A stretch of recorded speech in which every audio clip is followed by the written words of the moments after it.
My brothers and sisters, una good morning or good afternoon, good evening. My name is Anthony, your presenter for First Aid Immigrant Solution.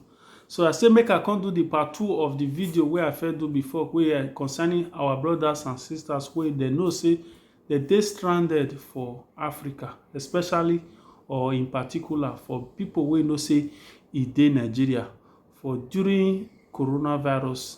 So because of say they go visit for Nigeria now, at the end of the day, coronavirus come dey spread pass everywhere. A lot of them, or a lot of country come dey close their various border. So people no come fit dey move up and down.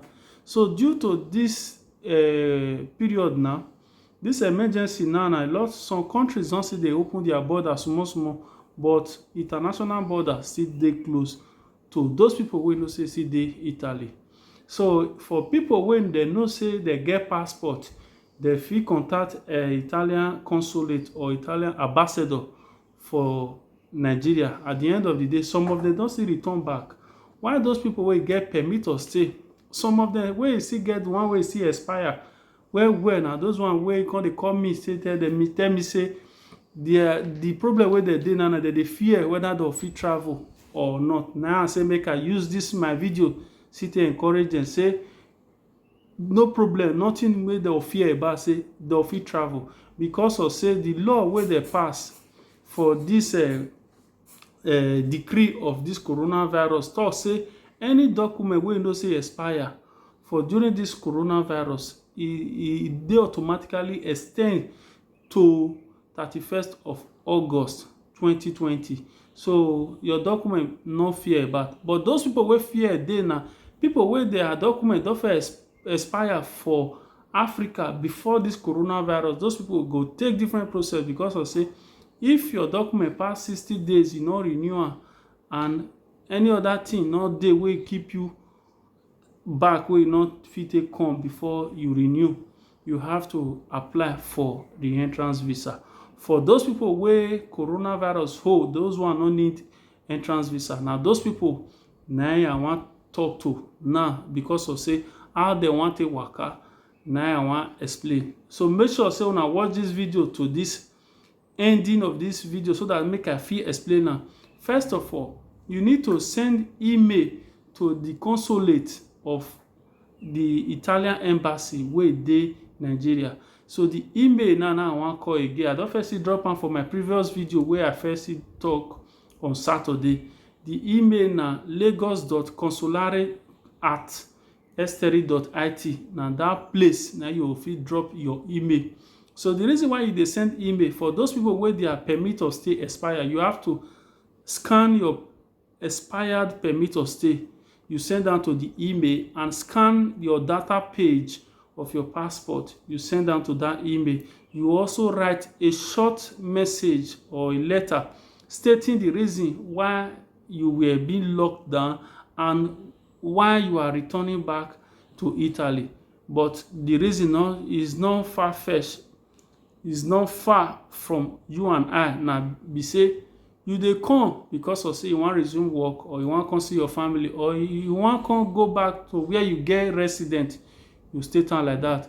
Then the reason why you go home, go visit your country where they for born you, or your friends or relative. So after you don stay town, then they go reply you. Then they'll see the reason why they still say make you still send them email again, make dem fit put you for a waiting list of people wey go comot for Nigeria to Italy.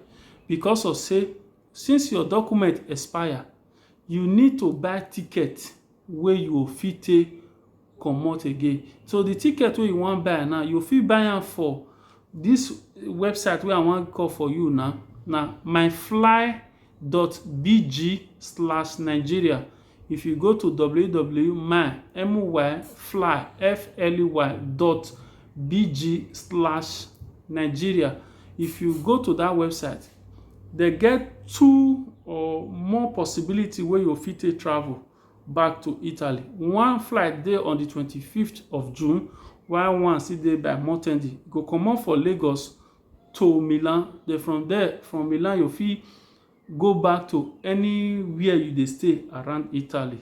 So after you don buy your ticket, make sure say you send your ticket date and your ticket information to embassy again, so that they'll give you a declaration where you fit take pass border, so that if any immigration officer asks you, you go print the declaration out, or you show them for where you wan forget your body pass, so that any flight wey you wan carry you no get problem with them again. So na make am you wan send them information, so that they'll send you back.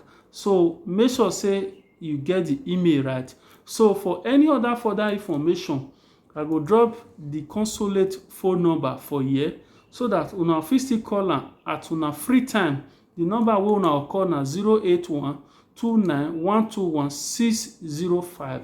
I call again 08129121605. So if una call the consulate, e go still explain am to una the way e still take explain to me when I call am, because of say I dey go as far as this length, so that me I fit bring the real information to una doorstep, so that at the end of the day, our friends, our brothers, our sisters wey still go visit for Nigeria, they'll still come meet us again for in good health. So a lot of them still ask me say how much they sell the ticket, but the one wey I see for the site na 990, so it's about almost 1,000 euro. So the thing dey varies, depends on the one wey you see. So they need credit card for you to buy this flight ticket, either credit card or debit card. So if anybody see dey wey go fit see help them, wey see dey back home, wanna see try, wanna see help una brother, be your brother's keeper, so that the fit still come. So if you know say you wan say ask me for any further information concerning this matter, my number na 35101230225. na be the number wey you know say you go call, so that anytime wey I hear una call me, I go see try may I see to explain to una the way things still be. If na the one wey I no fit still answer, I'll still tell una still give me time on how I fit take bring the real information to una again. So na me be una brother, una sister, una uncle, so wey they call Anthony. Una not forget to subscribe for this channel, First State Immigrant Solution, and here for the bring am to una real. Thank you very much. Una bye bye.